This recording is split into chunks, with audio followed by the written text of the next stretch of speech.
दोस्तों, मुझसे जुड़ने के लिए धन्यवाद। अच्छा, आजकल एथियस्ट भाइयों में और बहनों में कुछ लड़ाई झगड़ा चल रहा है। मैं उस झगड़े से कोशिश कर रहा हूँ कि दूर ही रहूँ। मेरे हिसाब से जो झगड़ा है वो आपस में बोलेंगे, थोड़ी देर लड़ेंगे, फिर चुप हो जाएंगे, शांत हो जाएंगे। लेकिन भाई, अब कुछ लोग ऐसी हरकतें कर देते हैं कि आप चुप नहीं रह सकते। अब ये जो भाई साहब हैं गालिब कमाल, इन्होंने पहले तो अपने चैनल पे फेक न्यूज़ वगैरह जो चलाई है वो चलाई है। आज ये कहीं से इस बंदे को पकड़ के लाए, साइंस जर्नी। भाई, नाम तो साइंस है, इंटेलिजेंट आदमी होगा, साइंटिफिक आदमी। और इस वीडियो में इन भाइयों ने इतना ज्ञान दिया है, इतना ज्ञान दिया है कि मैं मतलब मुझे मोक्ष की प्राप्ति बस होते होते रह गई, एनलाइटन हो गया हूं मैं। और अगेन, मेरा कोई मकसद नहीं था। मतलब मैं पूरा रिस्ट्रेंट कर रहा था कि इस पछड़े में ना पड़ूं जो ये चल रहा है दो एथियस्ट ग्रुप्स के बीच में। बट आपने अब जो ज्ञान देना शुरू किया है तो मैं रोक नहीं सकता आपको। मतलब समझा ही सकते हैं हाथ जोड़ के भी कि आप जो फेक नैरेटिव चलाने की कोशिश करते हो, या आपको फर्क नहीं पड़ता कि कौन सा फेक नैरेटिव है कौन सा नहीं है, आपको नुकसान होगा सबसे ज्यादा। अच्छा, अभी आ जाते हैं मतलब ये जो साइंस व जर्नी है, इसने इतनी बकवास करी चैनल पे, इतनी बकवास करी। अब हर बकवास का मैं जवाब नहीं दे रहा, जो बहुत ही बेसिक जवाब, मतलब जो उसने बकवास करी थी ना, उस पे आता हूं मैं। सबसे पहले इन्होंने हमें ये बताया कि गौतम बुद्ध जो था ये हिंदू नहीं था।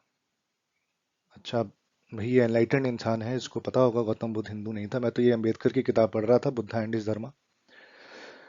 यहाँ पे अंबेडकर ने बुद्धा के बारे में क्या समझते थे, उनके हिसाब से बुद्धा का धर्म क्या था, वो सारा कुछ उन्होंने बताया है। और मैंने सारी किताब सही बताऊं तो नहीं पढ़ी है, उसके 3 या 4 चैप्टर पढ़े हैं मैंने।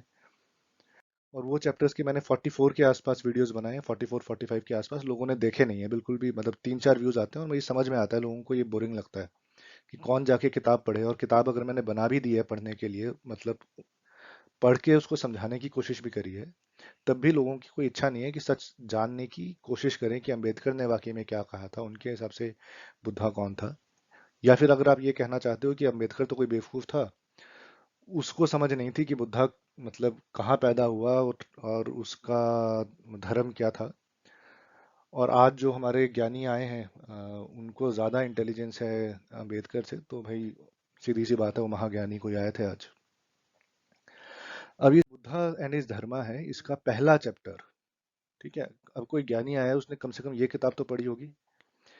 इसका पहला चैप्टर से, और पहले चैप्टर का पहला पार्ट, कि उनका जन्म कहाँ हुआ।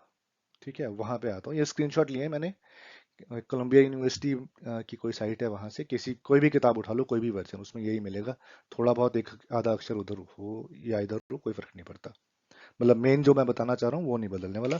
और जो मैंने वीडियोस बताए हैं 44, उसमें भी हो सकता है मेरी इंटरप्रिटेशन में एक आधी गलती हो गई हो, बट फिर भी इतनी समझ है कि कोई मुझे बेवकूफ नहीं बना सकता कुछ भी कहानी बना के।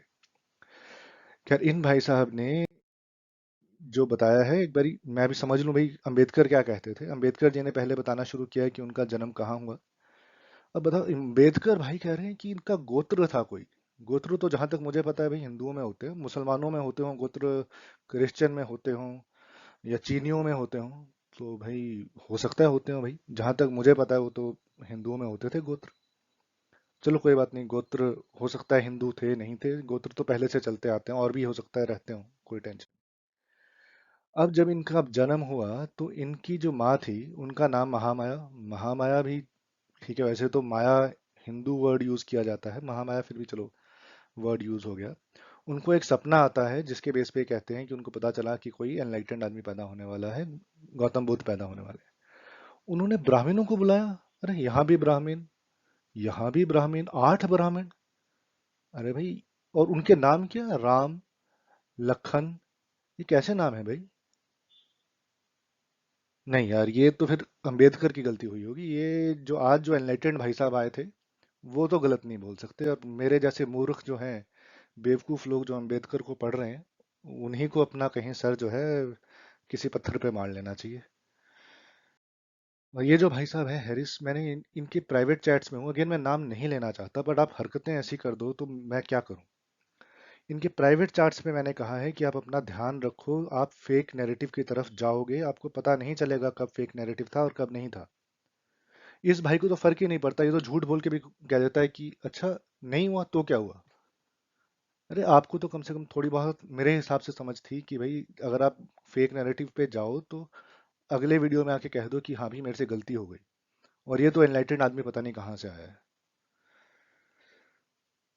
खैर, मुझसे जुड़े रहने के लिए धन्यवाद। आप एनलाइटेंड लोगों को सुनना बंद करें, मैं तो ये कहूँगा भाई, अगर ऐसी एनलाइटनमेंट आपको आपको कहाँ का क्या सुना देगा आपको पता भी नहीं चलेगा।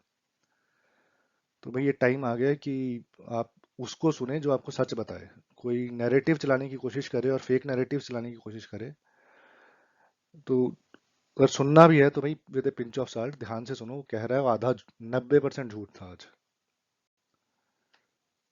खैर, जाने दो, फिर मिलेंगे किसी और वीडियो में।